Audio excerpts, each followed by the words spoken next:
Hey everyone, welcome back to the LS Academy. My name is Kanak and I'm back with another video on electron transport chain. So जो हमारा पूरा process था respiration cellular respiration का वो different steps में होता है. पहले ग्लाइकोलिसिस, देन हमारा लिंक रिएक्शन, उसके बाद क्रेब्स साइकिल एंड उसके बाद आता है इलेक्ट्रॉन ट्रांसपोर्ट चेन जिसमें हम लोग देखेंगे कि एटीपी का सिंथेसिस किस तरीके से होगा. सो इस वीडियो को देखने से पहले मैं आप लोगों को ये सजेस्ट करूंगी कि आप पहले glycolysis link reaction and Krebs cycle की वीडियोस देखें एंड उसके बाद ये वीडियो देखें क्योंकि ये एक स्टेप वाइज प्रोसेस है. सो उन सब वीडियोस का लिंक जो है मैं description box as well as I button में डाल दूंगी. सो आप लोग पहले वो वीडियोस जाकर देखिए ताकि आपका कॉन्सेप्ट जो है वो प्रॉपरली क्लियर हो जाए एंड उसके बाद इस वाली वीडियो पे आइए. ये वीडियो जो है 2 पार्ट्स में होंगी. पहले हमारा इलेक्ट्रॉन ट्रांसपोर्ट चेन रहेगा एंड नेक्स्ट वीडियो जो है उसमें एटीपी सिंथेसिस जो है थ्रू एटीपी सिंथेस हम लोग वो डिस्कस करेंगे. So let's begin with the electron transport chain. So अगर हम लोग थोड़ा सा रिव्यू करें, हम लोगों ने देखा था glucose was getting converted to pyruvate via the process called as glycolysis, right? Pyruvate was getting converted into acetyl CoA via the link reaction. ठीक है, यहाँ पर क्या हो रहा था, ये प्रोसेस जो था ये साइटोसोल में कंडक्ट हो रहा था. Pyruvate enters into the mitochondrial matrix and उसके बाद लिंक रिएक्शन के थ्रू वो एसिटाइल कोए में कन्वर्ट होता है. तो ये जो प्रोसेस है ये होता है हमारे माइटोकॉन्ड्रियल मैट्रिक्स के अंदर. नाउ एसिटाइल कोए जो है ये एंटर करता है क्रेब्स साइकिल में और क्रेब्स साइकिल भी हमारा कहाँ पर होता है, माइटोकॉन्ड्रियल मैट्रिक्स में. नाउ ग्लाइकोलिसिस में हम लोगों ने प्रोडक्ट के फॉर्म में एक और चीज देखी थी, NADH. एंड क्रेब्स साइकिल में भी हम लोगों ने प्रोडक्ट के फॉर्म्स में देखा था 6 NADH एंड 2 FADH. ग्लाइकोलिसिस का NADH भी एंटर करता है हमारे इलेक्ट्रॉन ट्रांसपोर्ट चेन में, लेकिन that is a different process. लेकिन जो हमारे क्रेब्स साइकिल में NADH और FADH2 जो प्रोड्यूस हुए होते हैं वो एंटर कहाँ करेंगे, इलेक्ट्रॉन ट्रांसपोर्ट चेन में for the production of ATP. तो अब हम लोग इसे डिस्कस करेंगे. सो इलेक्ट्रॉन ट्रांसपोर्ट चेन की अगर हम लोग बात करते हैं, मैंने आप लोगों को बताया कि क्रेब्स साइकिल जो है हमारे माइटोकॉन्ड्रियल मैट्रिक्स में हो रहा है एंड उसके बाद जो इलेक्ट्रॉन ट्रांसपोर्ट चेन का प्रोसेस होता है वो भी हमारा माइटोकॉन्ड्रिया के अंदर ही होगा. किस तरीके से होगा, बेसिकली यहाँ पे 4 हमारे कॉम्प्लेक्सेस जो हैं वो देखे जा सकते हैं जिनका इन्वॉल्वमेंट देखा जा सकता है. Complex 1, 2, 3 and 4. Complex 1 also called as NADH dehydrogenase complex. Complex 2 also called as succinate dehydrogenase complex. Complex 3 called as cytochrome BC reductase complex and complex number 4 also called as cytochrome oxidase complex. उसके बाद आता है हमारा ATP synthase, ये हम second part में cover करेंगे. आज हम लोग सिर्फ ये वाला जो पार्ट है, ये जो 4 कॉम्प्लेक्स किस तरीके से इन्वॉल्व है इलेक्ट्रॉन ट्रांसपोर्ट चेन में, अब हम लोग वो स्टडी करेंगे. तो अगर हम लोग बात करें, हम थोड़े से माइटोकॉन्ड्रिया के स्ट्रक्चर की अगर हम बात करते हैं तो ये जो बाहर वाला मेम्ब्रेन है इसे हम कहेंगे आउटर मेम्ब्रेन. जो अंदर वाली मेम्ब्रेन है इसे हम कहेंगे ऑब्वियसली इनर मेम्ब्रेन. ये जो दोनों मेम्ब्रेन्स के बीच में जो स्पेस है इसे हम कहेंगे इंटर मेम्ब्रेन स्पेस, और शॉर्ट में लिख लेते हैं IMS. एंड ये ऑब्वियसली ये जो अंदर वाला पार्ट है ये है हमारा माइटोकॉन्ड्रियल मैट्रिक्स. सो ये जो कॉम्प्लेक्सेस हैं ये है हमारे अटैच्ड हमारी inner membrane of the mitochondria के साथ. सो नाउ अब हम लोग इसका पाथवे जो है वो स्टडी करेंगे. इलेक्ट्रॉन ट्रांसपोर्ट चेन की जो स्टोरी है वो स्टार्ट होगी हमारे कॉम्प्लेक्स नंबर 1 से. This is complex number 1 and this is complex number 2. ठीक है, तो ये है हमारा matrix part, this is inter membrane space and ये है हमारी इनर माइटोकॉन्ड्रियल मेम्ब्रेन. तो जो क्रेब्स साइकिल था उसने रिलीज किया था NADH. NADH will be converted to NAD plus, releasing 2 electrons. ये जो 2 electrons हैं, these will be taken up by a molecule called as FMN, that is flavin mononucleotide. FMN जो है वो इन इलेक्ट्रॉन्स को अपने पास नहीं रखेगा एंड इन इलेक्ट्रॉन्स को पास ऑन किया जाएगा to the FES complex. Now FES complex से जो 2 इलेक्ट्रॉन्स हैं इनको पास ऑन किया जाएगा यूबीक्विनोन के पास. ठीक है, एक मॉलिक्यूल है हमारा यूबीक्विनोन जो कि हमारे इनर माइटोकॉन्ड्रियल मेम्ब्रेन के अंदर प्रेजेंट होता है. ये जो यूबीक्विनोन है, यूबीक्विनोन जो है ये एक मोबाइल मॉलिक्यूल है. ठीक है, ये मूव कर सकता है. नाउ ये है हमारा, यहाँ पे आगे हमारे 2 इलेक्ट्रॉन्स. तो ये थी स्टोरी हमारी कॉम्प्लेक्स नंबर 1 की. ठीक है, अब अगर मैं कॉम्प्लेक्स नंबर 2 की बात करूं तो कॉम्प्लेक्स नंबर 2 में क्या हो रहा है कि यहाँ पे FADH2 से 2 इलेक्ट्रॉन्स निकलेंगे and it will be converted into FAD. These 2 electrons will be taken up by FES complex and again ये FES कॉम्प्लेक्स जो है ये अपने पास इन 2 इलेक्ट्रॉन्स को नहीं रखेगा and it will pass on to these 2 electrons to हमारा यूबीक्विनोन. ठीक है, अब अगर मैं कॉम्प्लेक्स नंबर 1 की बात करूं तो ये जो कॉम्प्लेक्स नंबर 1 में इलेक्ट्रॉन्स का ट्रांसपोर्ट हुआ है एक कॉम्प्लेक्स से दूसरे कॉम्प्लेक्स में, इस दौरान क्या होता है, कॉम्प्लेक्स नंबर 1 जो है it has the capability to eject 4 protons. ठीक है, जो कॉम्प्लेक्स नंबर 1 है वो क्या करता है, वो 4 प्रोटॉन्स को इजेक्ट करता है from the matrix to the intermembrane space. लेकिन जो हमारा कॉम्प्लेक्स नंबर 2 है, कॉम्प्लेक्स नंबर 2 जो है वो प्रोटॉन को इजेक्ट नहीं कर पाता है.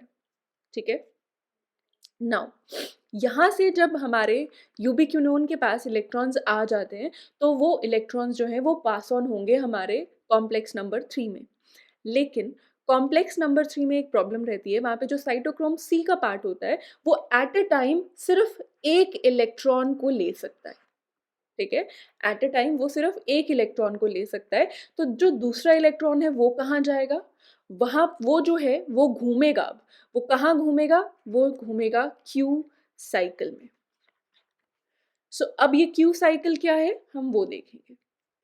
नाउ क्यू साइकिल की अगर हम बात करें तो क्यू साइकिल पे जाने से पहले हम लोगों को थोड़ा सा यूबीक्विनोन के बारे में पता होना चाहिए. और वो क्या चीज़ है, सबसे पहले जो है हमारा यूबीक्विनोन, इसे हम लोग क्यू लिख सकते हैं या फिर हम लोग इसे साइटोक्रोम Q10 लिखते हैं.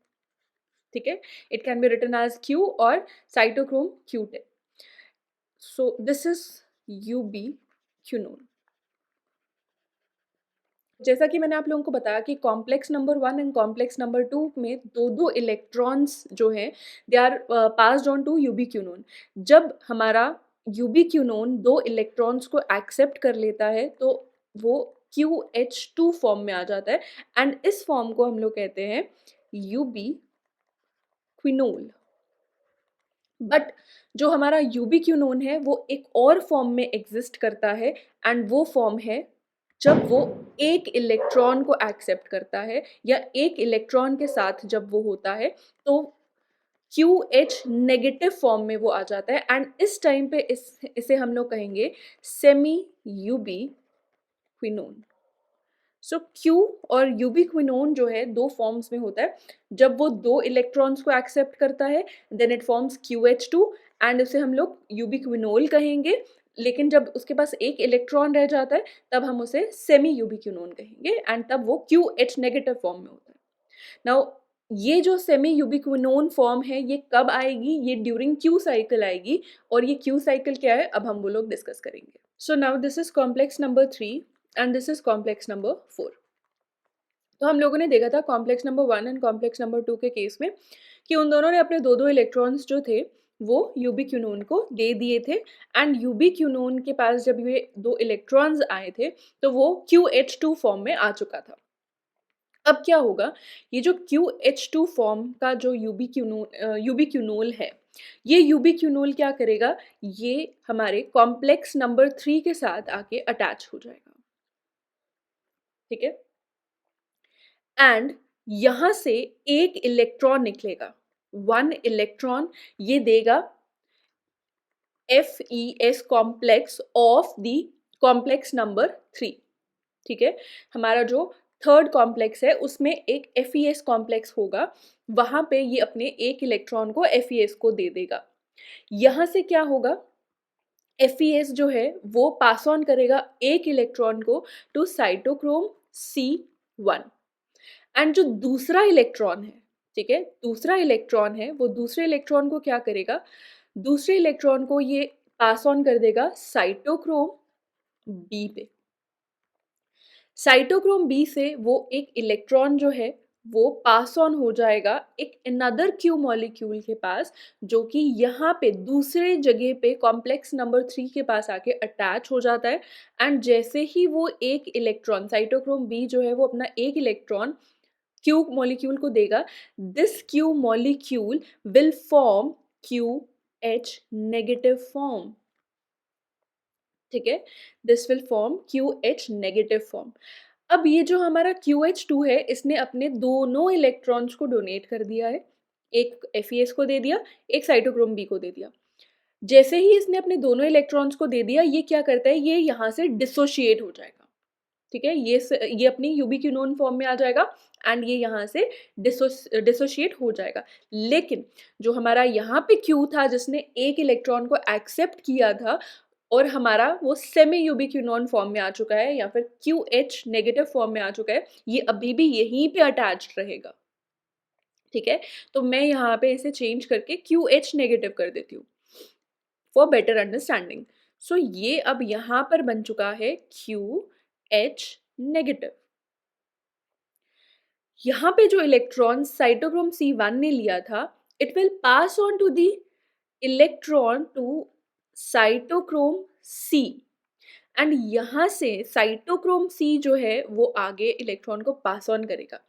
लेकिन यहाँ पे क्या होगा, यहाँ पे जैसे ही ये एक साइकिल चला, जैसे ही QH नेगेटिव फॉर्म हुआ, तो यहाँ से जो कॉम्प्लेक्स नंबर 3 था उसने क्या किया, 2 प्रोटॉन्स को इजेक्ट किया, ठीक है, 2 प्रोटॉन्स को इजेक्ट किया। अब क्या होगा, अब एक और QH2 आएगा, ठीक है, एक और, सॉरी,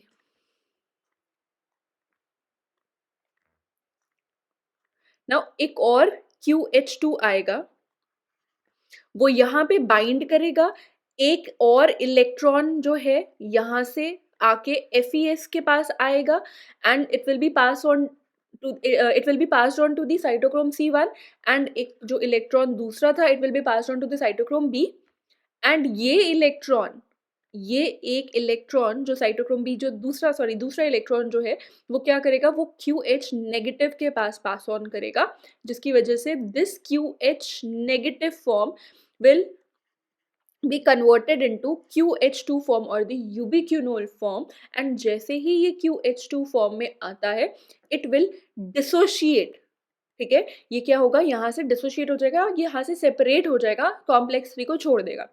एंड जब ये सेकेंड साइकिल यहाँ पर चला तो क्या हुआ, 2 और प्रोटॉन्स जो हैं कॉम्प्लेक्स 3 से इजेक्ट होंगे।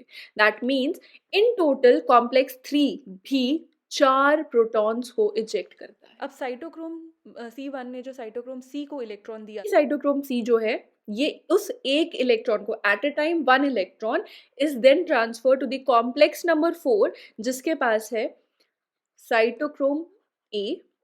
साइटोक्रोम A जो है वो एक्सेप्ट कर लेता है। यहाँ पे जो हमारा फोर्थ कॉम्प्लेक्स है इसका नाम ही साइटोक्रोम ऑक्सीडेज है। दैट मीन्स वो ऑक्सीडेशन करवा रहा है साइटोक्रोम C की। किस तरीके से, इससे इलेक्ट्रॉन लेके। सो साइटोक्रोम C जो है उसे ऑक्सीडाइज करवा दिया जाता है। किस तरीके से, इलेक्ट्रॉन को पास ऑन करवा देते हैं साइटोक्रोम A पे। साइटोक्रोम A जो है वो फर्दर इस इलेक्ट्रॉन को पास ऑन करता है साइटोक्रोम A3 पे। एंड फाइनली साइटोक्रोम A3 क्या करता है, वो इस इलेक्ट्रॉन को हाफ ऑक्सीजन मॉलिक्यूल को पास ऑन कर देता है। ये हाफ ऑक्सीजन मॉलिक्यूल जैसे ही इलेक्ट्रॉन को लेता है वो कंबाइन करता है 2 प्रोटॉन्स के साथ, ठीक है, 2 प्रोटॉन्स के साथ। एंड फाइनली यहाँ पे हमें एक वाटर मॉलिक्यूल मिलता है। एंड जब यहाँ पे इलेक्ट्रॉन ए से ए3 पे पास ऑन हो रहा होता है, तो ये जो पूरा प्रोसेस चल रहा होता है, इस दौरान हमारा जो कॉम्प्लेक्स 4 है वो भी प्रोटॉन्स को इजेक्ट करता है, बट ये 2 प्रोटॉन्स को इजेक्ट करता है। सो कॉम्प्लेक्स नंबर 1 4 प्रोटॉन्स को इजेक्ट कर रहा था, कॉम्प्लेक्स नंबर 2 जो है वो कोई भी प्रोटॉन इजेक्ट नहीं कर रहा था, कॉम्प्लेक्स नंबर 3 जो है वो 4 प्रोटॉन्स को इजेक्ट कर रहा था, एंड कॉम्प्लेक्स नंबर 4 जो है वो भी 2 प्रोटॉन्स को इजेक्ट करेगा। सो प्रोटॉन का कॉन्सेंट्रेशन जो है वो इंटरमेम्ब्रेन स्पेस में जो है वो बढ़ जाता है। अगर प्रोटॉन का कॉन्सेंट्रेशन यहाँ पे बढ़ रहा है, तो यहाँ पर प्रोटॉन मोटिव फोर्स का जनरेशन होगा, एंड ये प्रोटॉन मोटिव फोर्स जो है ये हेल्प करती है इन एटीपी सिंथेसिस। सो ये जो था, ये था हमारा इलेक्ट्रॉन ट्रांसपोर्ट चेन। अब क्या होगा, जब यहाँ पे हमारा वाटर मॉलिक्यूल बन जाता है, प्रोटॉन मोटिव फोर्स जो है वो प्रोड्यूस हो जाती है, तो नेक्स्ट जो रोल आता है वो आता है एटीपी सिंथेस का।